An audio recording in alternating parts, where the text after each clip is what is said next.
gathering around. I know there's several standing around outside in the vestibule there. We'll get started here in just a moment. This will be a short service tonight. I know we got a meal waiting on us.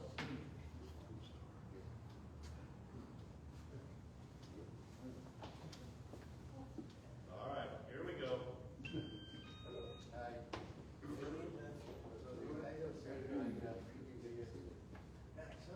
I think most people are aware this is the night for Annie Armstrong service and offering, so we'll be looking at Annie Armstrong's life here in a little bit. Come on in.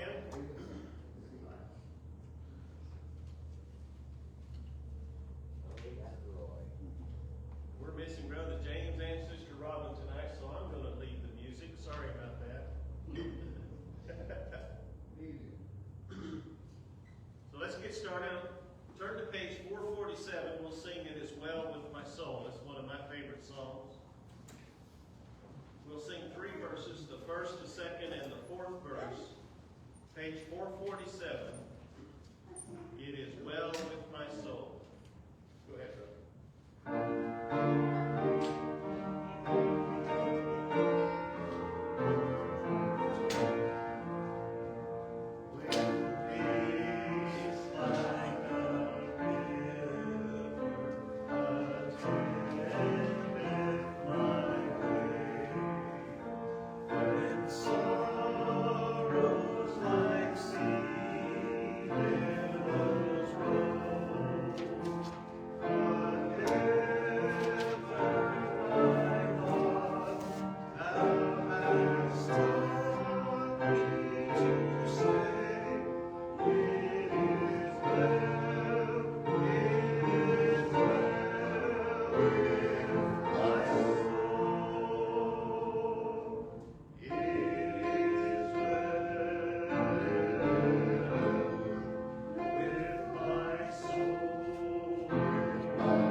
Absolutely. Let us pray.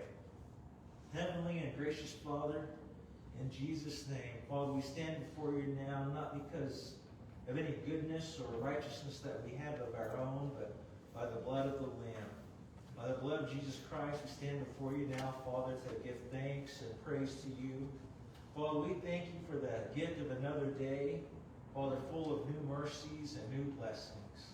Father, we thank you for this Wednesday night that, Father, your people can once again gather together in your name.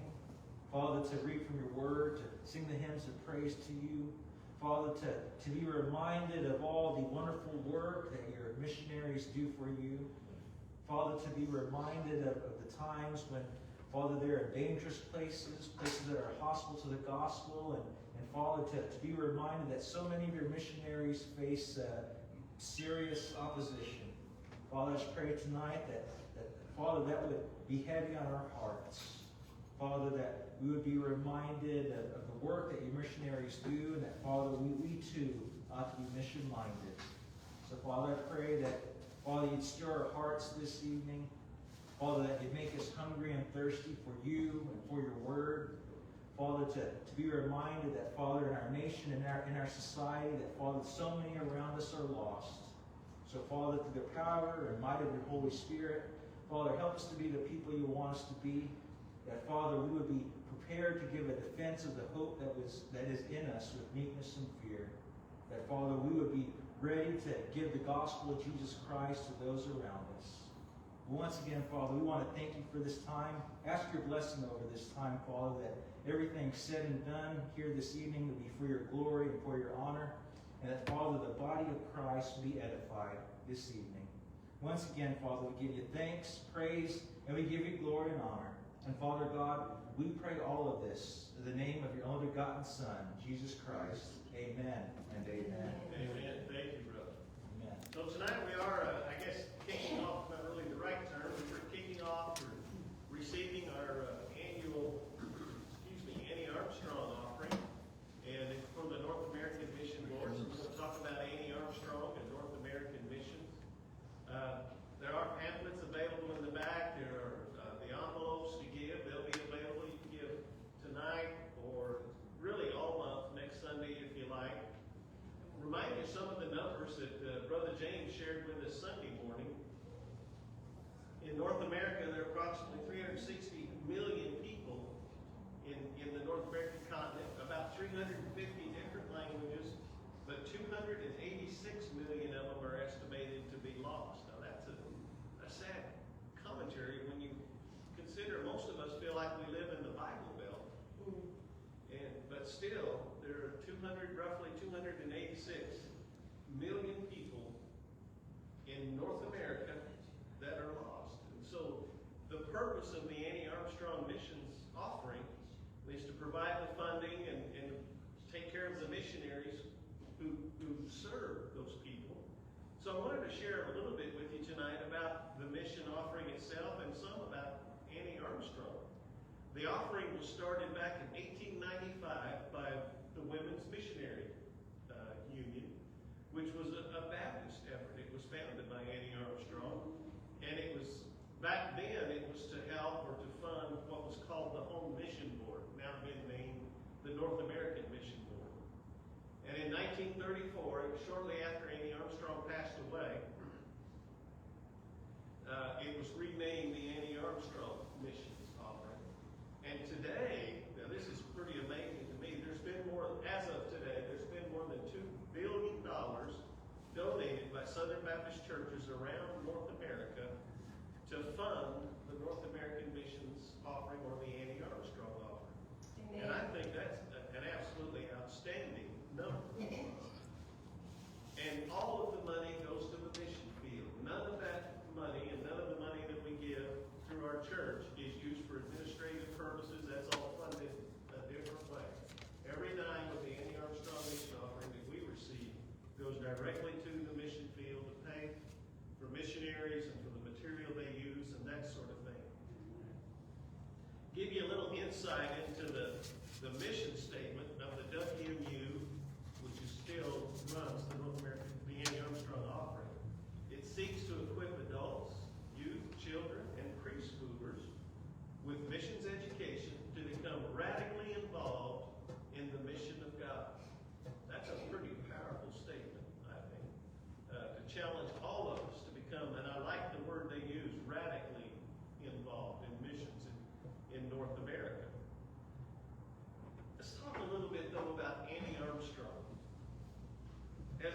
studied her life and looked into some of the things she accomplished, it kind of amazed me at how many themes in her life have been themes that I've hit on in the short time that I've been pastor here and preaching.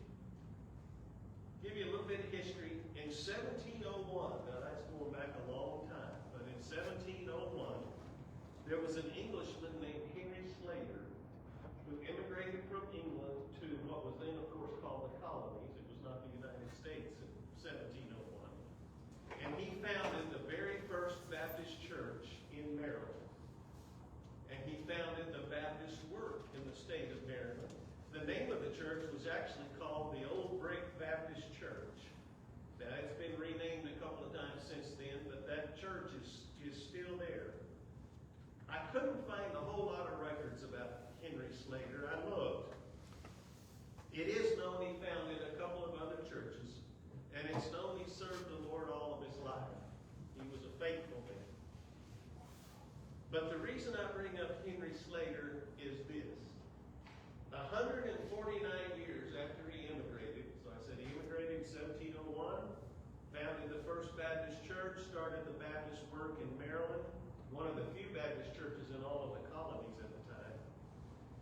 149 years later, in Baltimore, Maryland, a city that did not exist when Henry Slater founded his church, his great-great-granddaughter was born, Annie Armstrong. Let that sink in for just a moment.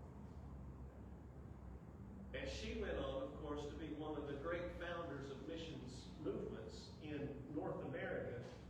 There's no way her great-great-grandfather, Henry Slater, could have known or foreseen that kind of thing coming out of his progeny, for lack of a better term. But he was faithful to the Lord, clearly taught his family to be faithful to the Lord. And look at the impact it had 150 years after he started his work. And since day one, since I've been part of this church and pastoring this church, all of you will know I've talked almost every Sunday and Sunday nights and Wednesdays about older people teaching and training younger people. We have no idea the impact it will have 100 years, 150 years down the road. But Annie Armstrong was born in Maryland, raised up in the Baptist church, trained in Christian fellowship, because 150 years earlier, Henry Slater followed God's call to come to the American colonies and start a church. That's the way God works. It should help us, inspire us to continue to sow seeds of Christ's fellowship and the missions work around us. It may be a small work. Back in that day, the old brick Baptist church could not have been a giant church. It had to have been a very small church, a very small work. And I really couldn't find too much on Henry Slater, but he was a real human being. There had to be times he was discouraged from time to time.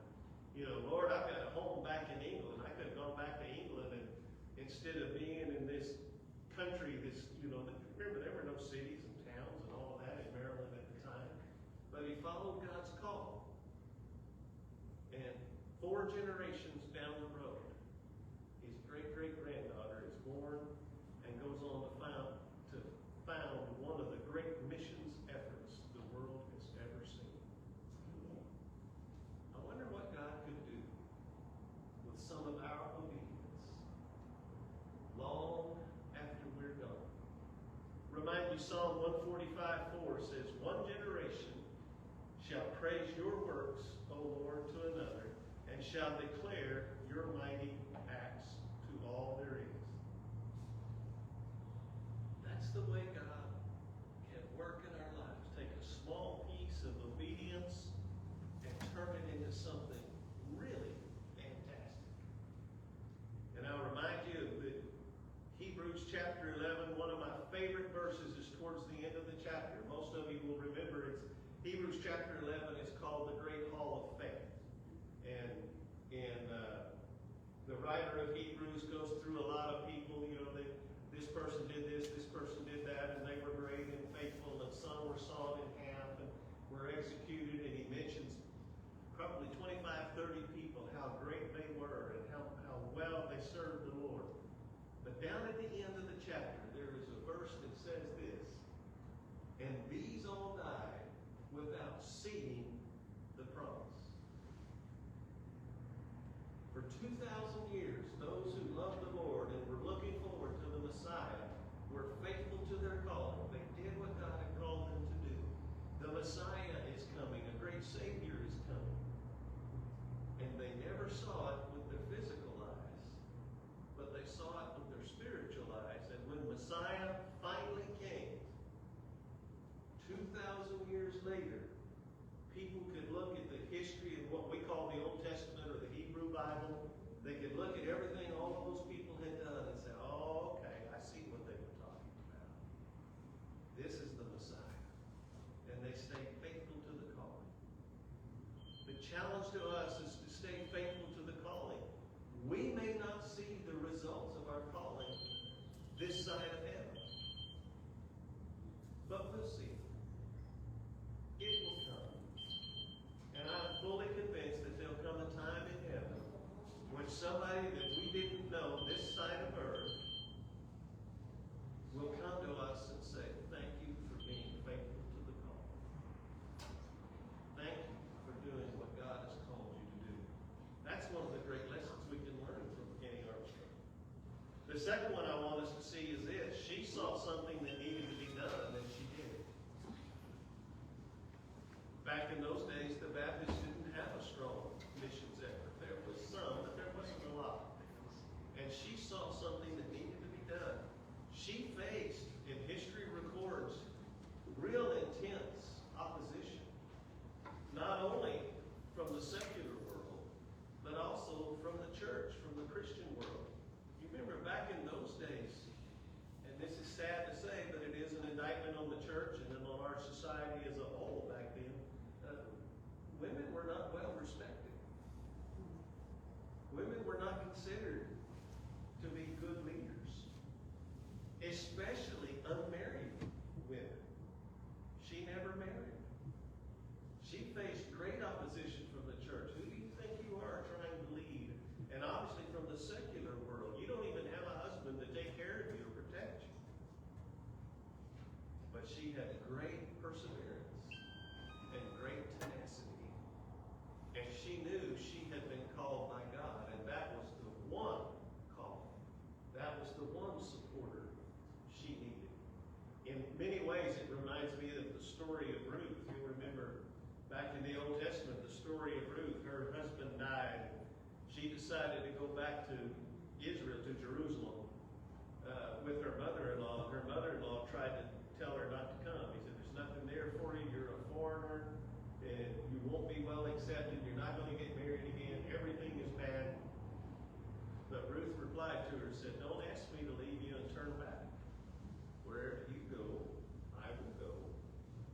And wherever you live, I will live. Your people will be my people. And your God, my God. Wherever you die, I will die. And there I will be buried. May the Lord punish me severely if I allow anything but death to separate us. Amen. And most of you know the story. She was the great-grandmother to King David. Again, when she planted and purposed her allegiance to the Lord, no way she could have known that. Annie Armstrong didn't let public pressure stop her. Ruth didn't let public pressure stop her. Which means we should have to ask ourselves, what's stopping us? If we contribute what we may think is just a small amount of money, a small amount of time to the Annie Armstrong Missions offering, God can take that small offering, but one given with dedication and perseverance and tenacity, and turn it into a work that none of us can possibly imagine. Because that's the way God works.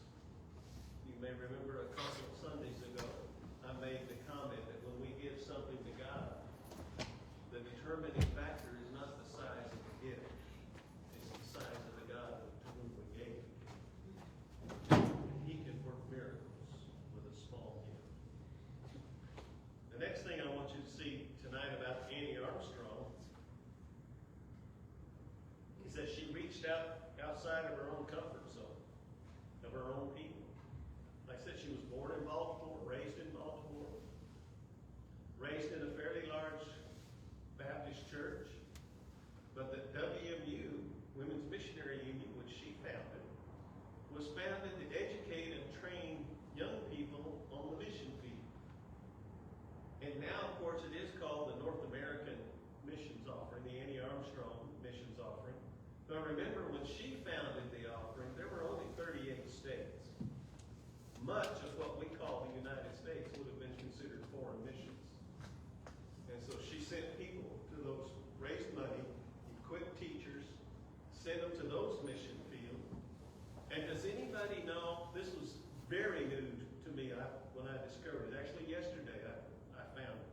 Does anybody know where the very first WMU school was founded and staffed? In what was then known as Indian Territory in Oklahoma. The very first WMU funded staff school was in 1888 in what later became Guthrie, Oklahoma.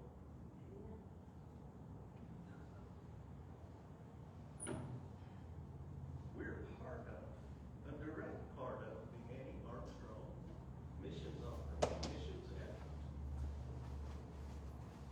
That's what God challenges us to do, is to go outside of ourselves, outside of our own comfort zone. You know the verse, Acts 1:8, that you'll receive power when the Holy Spirit comes upon you, and you'll be my witnesses, telling people everywhere about me, in Jerusalem, throughout Judea, in Samaria, and to the ends of the earth. That's what our offering does when we contribute to the Annie Armstrong Missions Offering. Builds schools, educates people, trains people in places that are very different from us, speak different languages than we do, but they all need to know Jesus Christ. Amen. Yeah. The next thing I want us to see about Annie Armstrong, and this is something that really challenges me, she gave up a lot to fulfill the calling God had on her. She sacrificed a lot. As the WMU began to grow, and since she founded it, she was the first president of the WMU. It began to grow quite a bit in the late 1800s and early 1900s. It was a big organization, but she refused to take a paycheck, even though it was offered many times. She never got paid to be the president of the WMU. She financed herself. I said she never married. She bought a home and had all of the expenses everybody has to live and have a home and all of that. She financed herself because she was such a prolific writer. She wrote articles and things for newspapers and magazines, things like that. She took care of herself financially because she said it wasn't fair. These are her words. It wasn't fair to charge people to do God's work. Amen. It is well documented that in one of the years when the WMU was really growing quickly, think about this, she mailed out, having handwritten over 18,000 letters in 1 year to make people aware of the missions effort and to raise money and to recruit missionaries. I did the math. That's 50 letters a day. Again, by hand.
was the American voice behind the Lottie Moon offering. She and Lottie Moon communicated. Many of their letters are still in historical places around in the WMU building in Alabama. But she was the fundraiser, at least in the beginning, for the Lottie Moon Christmas offering. You know, she could have said, when Lottie contacted her about missionaries and raising money and all of that, she could have said, you know, Lottie, my plate's full now. I'm sending out 18,000 letters a year. I'm building the Women's Missionary Union. I've got a school starting in Guthrie, Oklahoma. I'm doing this and I'm doing that. I'm already engaged in what God has called me to do. But no. She also realized part of her calling, and I would challenge all of us, part of our calling is not only to achieve, work in, accomplish that thing God has called us to do, but to be a support system for others. Have you ever thought about the fact that you might be the answer to someone's prayer? When someone says, God, I need help with this, I need to know what to do with this, you know, whatever it is they're trying to do for the Lord, you might be the answer to their prayer. And God may be inspiring you. Just talk to that person. Spend a couple of minutes with them. Help them achieve their goal. That's what we do through the Annie Armstrong Missions Offering. There are missionaries all over North America witnessing and working to all of these other people groups, and they need some help. They're praying to God to provide finances, to provide education, to provide some encouragement. And that's us. That's what we're called to do. We've challenged ourselves as a church to raise $1,200 for the Annie Armstrong North American Mission. That's the biggest challenge we've ever given to ourselves. In the last couple of years, it's been $1,000, but we raised it to $1,200.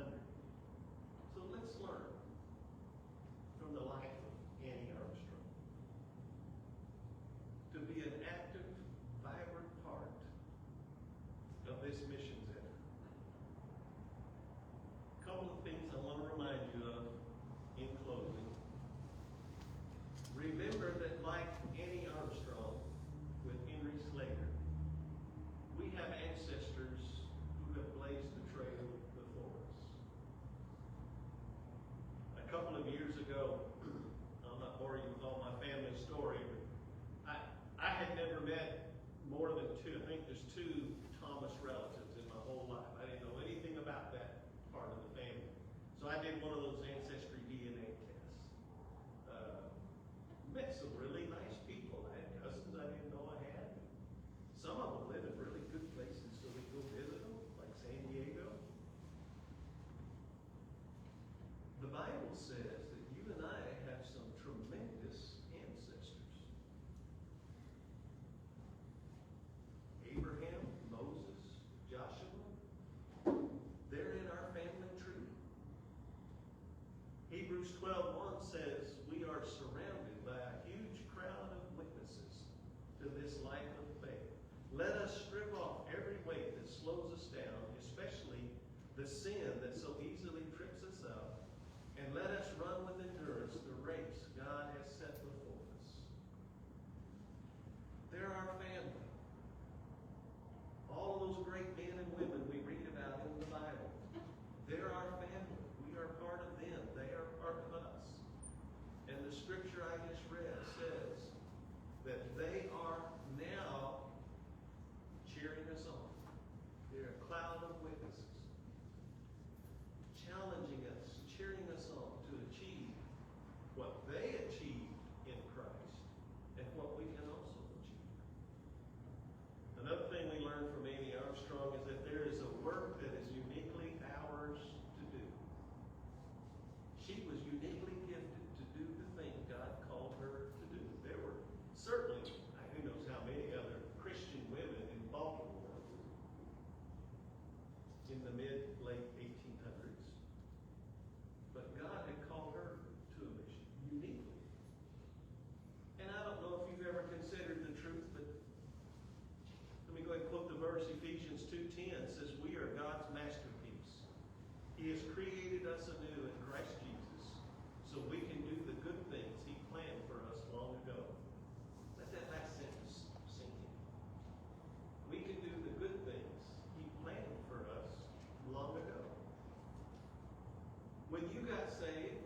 said it earlier, I'm not going to dwell on it too much, but sacrifice is required. And we know that in every part of life. You've heard the saying before, anything worth having is worth working hard for. It takes sacrifice to get a college degree, to further your education, to build a career. It takes sacrifice to love and care for and take care of a family. Anything worth having is worth sacrificing for. Paul wrote it this way, my old self has been crucified with Christ. It's no longer I who live, but Christ who lives within me. Let me challenge all of us to support the Andy Armstrong mission, but also take it as a personal challenge. And I'll close with the words of a song. I'm not going to sing it, but it's one of my favorite songs. I want to share one verse with you. Sometimes the day seems long, and our trials hard to bear. We're tempted to complain, to murmur, and despair. But Christ will soon appear to catch his bride away. All tears forever over in God's eternal day. It will be worth it all when we see Jesus. Life's trials will seem so small when we see Christ. One glimpse of his dear face and all sorrows will erase. So bravely run the race till we see Christ. That's the challenge Annie Armstrong accepted. And that's the challenge every one of us accepted. I hope you'll give generously. And as I said, every dime you give will go directly to the missions. Amen? Amen. We have a small meal prepared in the gym. I hope you'll take advantage of that. Sandwiches and dessert. And we'll have a time of great fellowship. So let's stand. We'll be dismissed. Brother Roy asks you to dismiss us in prayer and also at the same time bless the food. Okay. We'll just go back there. Are we going to take up the offering or? Oh, I'm sorry. Yeah, that's right. Yeah, let's take up an offering. Old age is so sad.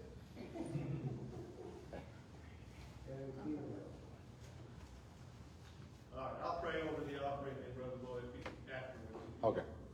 Heavenly Father, Lord, I do thank you for the privilege and opportunity to be part of your kingdom, to have been called to be one of your children in the fellowship with these wonderful people of this church. I pray you will bless the offering that we give, pressed down, shaken together, overflowing. Lord, we do look forward to our time in